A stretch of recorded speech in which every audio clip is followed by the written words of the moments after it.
Comenzamos este segundo bloque del programa y en Agenda de la Memoria queremos recordarles que el pasado 12 de junio se conmemoró el Día Mundial contra el Trabajo Infantil. Actualmente hay muchos organismos que se encargan de erradicar el trabajo infantil alrededor del mundo. Es por eso que queremos compartir con ustedes el siguiente informe.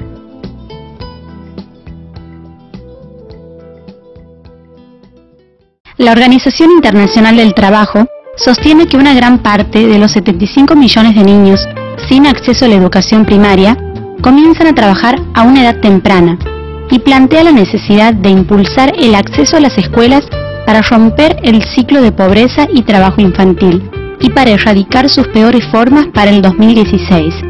Como parte de sus esfuerzos para fortalecer la acción para combatir el trabajo infantil, al fomentar el acceso a la educación, la Organización Internacional del Trabajo está coordinando el trabajo de una alianza interinstitucional, el Grupo de Trabajo Mundial sobre Trabajo Infantil y Educación para Todos, que reúne a agencias de las Naciones Unidas, maestros y representantes de la sociedad civil, para fortalecer las medidas para ayudar a los niños trabajadores. En este Día Mundial contra el Trabajo Infantil, la atención se centra principalmente en la educación, la respuesta acertada al trabajo infantil, dijo finalmente Juan Somavia, director de la Organización Internacional del Trabajo, en su declaración.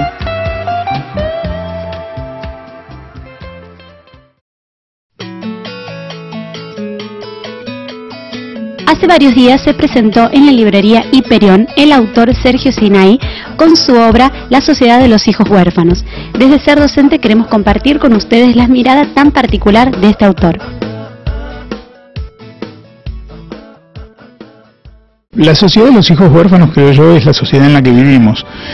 Yo no hablo de la orfandad física, no hablo de lo que sería técnicamente un huérfano, es decir, alguien que ha perdido físicamente a sus padres, sino de quien está huérfano en cuanto a recibir de sus padres el cumplimiento de las funciones de estos, de las funciones, yo diría que educativas, porque yo creo que los primeros educadores y los educadores esenciales son los padres.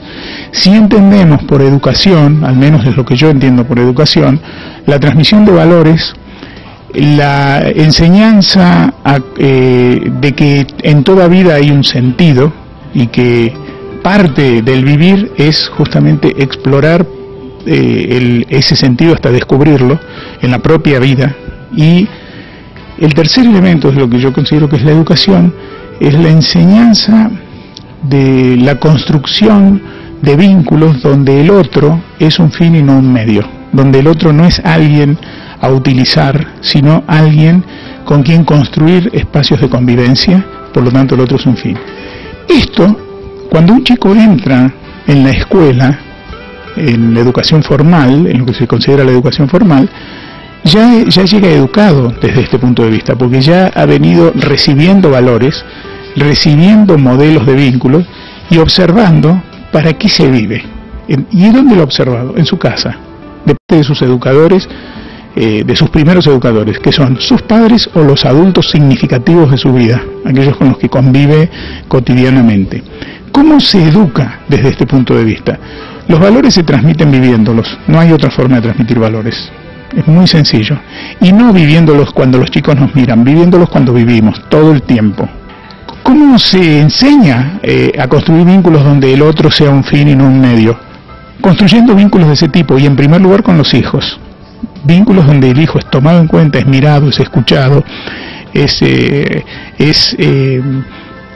lo habilita a sentir sus emociones y a expresarlas, se le permite ir desarrollándolo como ese ser autónomo que es y que desarrolle sus potencialidades, no que se tenga que adaptar a las exigencias, expectativas o tiempos de los padres, sino que se le permita hacer la vida que es acompañando ese desarrollo, que se le marquen límites orientadores y no límites castradores, que los límites se marquen desde el amor y no desde el temor, que no haya detrás del castigo, del límite, la amenaza de un castigo, sino que haya en la recepción del límite la sensación de que me están enseñando algo que necesito aprender.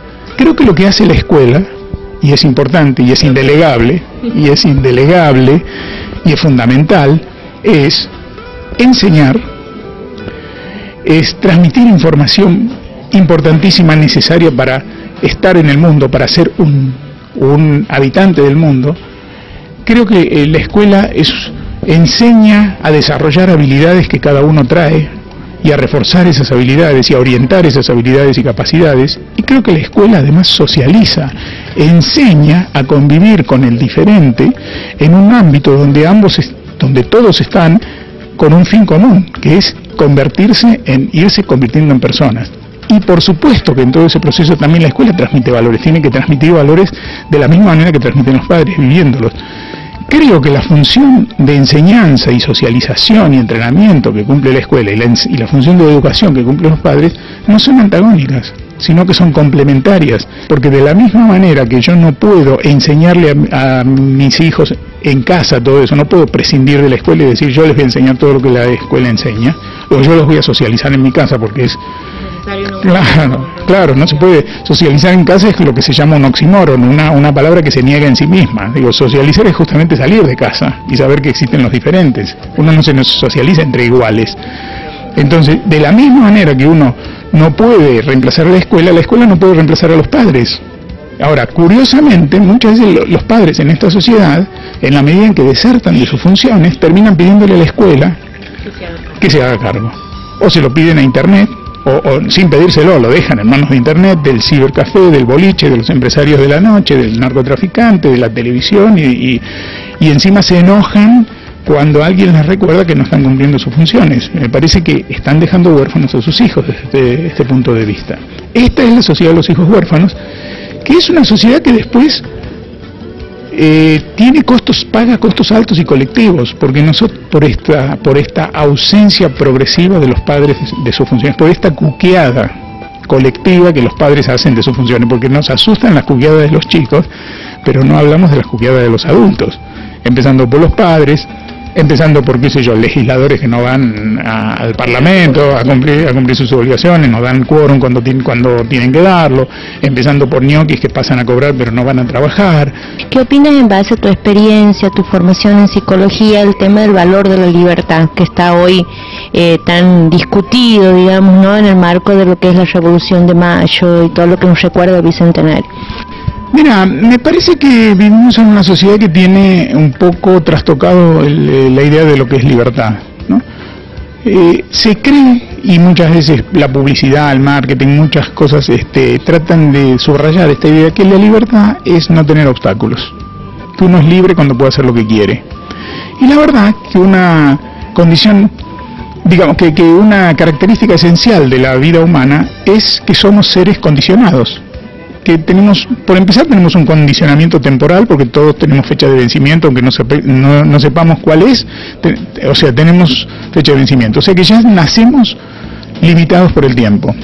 Después vamos a tener diferentes tipos de límites naturales en la vida, de espacio, de salud, de economía, de la época en que nos tocó vivir, de la cultura, más algunos otros límites que irán apareciendo. Entonces, nunca se es libre de esa manera en que se imagina uno la libertad, es decir, haciendo lo que se me antoja todo el tiempo. La libertad, el verdadero valor de la libertad, nace a partir del condicionamiento y del límite.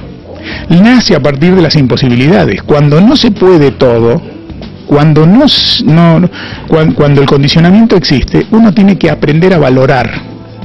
Porque si no puedo todo, tengo que elegir. Y para elegir tengo que saber, tengo que hacer un poquito de introspección para ver qué es lo importante para mí, no qué es lo urgente, qué es lo que necesito y no qué es lo que deseo. Porque no es lo mismo necesitar que desear. Cuando yo voy aprendiendo eso, voy aprendiendo mucho sobre mí, aprendo a elegir, y cuando aprendo a elegir empiezo a ser un ser libre, porque la libertad real consiste en desarrollar la capacidad de elegir y hacerse cargo de aquello que uno elige. A mí me parece que los padres fundadores de esta patria, de esta patria que va a cumplir ahora 200 años, en realidad partieron de una gran limitación. Y si llegaron finalmente a hacer una elección con todos los riesgos que esa elección conllevaba, ¿sí?, porque finalmente salió bien, digamos, pero no había garantía de que saliera bien, había que correr un riesgo, hacerse cargo de la elección y partir del condicionamiento. Entonces, uno siempre es libre porque podría no serlo, Entonces me parece que tenemos que tener mucho cuidado con esta idea, porque en la publicidad en todas partes nos hablan de vivir sin límites, de traspasar los límites, de no tener obstáculos, y se nos está dando una falsa idea de la vida. Después, cuando aparece el límite, cuando aparece el obstáculo, desde cualquier lugar, molesta, o como no nos hemos preparado para elegir, no tenemos recursos para vivir en el límite. No tenemos recursos, entonces nos deprimimos, nos inmovilizamos, o no somos capaces de hacer lo que hace 200 años hubo una generación que sí hizo, que es correr los riesgos de la vida. Entonces me parece que es importante reflexionar mucho sobre la libertad y empezar a ser libres de otra manera.